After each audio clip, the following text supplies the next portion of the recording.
যাদের বাজেট একদমই কম, যাদের বাজেট কম বলতে গেলে এঙ্গেজমেন্টের জন্য কম ওজনের ফিঙ্গারিং চাচ্ছ, 22 ক্যারেটের ওজনে যখন বেশি হয়েছে প্রাইসটাও বেশি হয়, ওই রকম আপুরা অনেকেই কিন্তু কমেন্ট করে যে একটু কম ওজনের মধ্যে 22 ক্যারেটের দামটা বেশি পড়ে, 21 ক্যারেট একটু কমের মধ্যে চাই। সেক্ষেত্রে 21 ক্যারেটে এমন কিছু রিং আছে দেখতে মনে হবে অনেক বড়, বাট ওজনে অনেক কম। আমরা সেই রিংগুলো দেখব, যেমন দেখে মনে হবে অনেক অনেক ওজন, বাট আছে মাত্র 1 আনা 4 রত্তি। দেখে মনে হয় না যে কত বড়।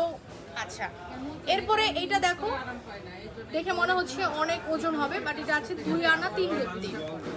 সো এই টাইপের গুলো নিলে আসলে কেউ বুঝবেই না যে কম ওজনের রিং হাতে পরে আছো।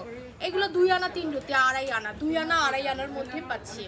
এগুলো 2 আনার মধ্যে পাচ্ছি পাক্কা, 2 আনা 1 রত্তি এটা। তার মানে বুঝো, যাদের বাজেট কম তারা কিন্তু আর কোনো টেনশন নাই। আদিনুর জুয়েলার্স থেকে এই সুন্দর সুন্দর রিং দেখতে বড় বাট ওজনে কম নিয়ে নিতে পারো। যাদের বাজেট কম তাদের জন্য স্পেশালি। এখানে যে রিংটা দেখে মনে হবে না না জানি কত ওজন, বাট এটা আছে 2 আনা 4 রত্তি। আরও কিছু কমন ডিজাইন আমি দেখাই, যেমন এই ডিজাইনগুলো অনেকেই পছন্দ করে, সবসময় নিতে চায়। 2 আনা 1 রত্তির মধ্যে এটা, এগুলো 2 আনা 1 রত্তির মধ্যে সিমিলার আছে। 2 আনা, এগুলো সব 2 আনা 2.5 আনা। অনেকগুলো ডিজাইন কিন্তু দেখিয়ে দিয়েছি।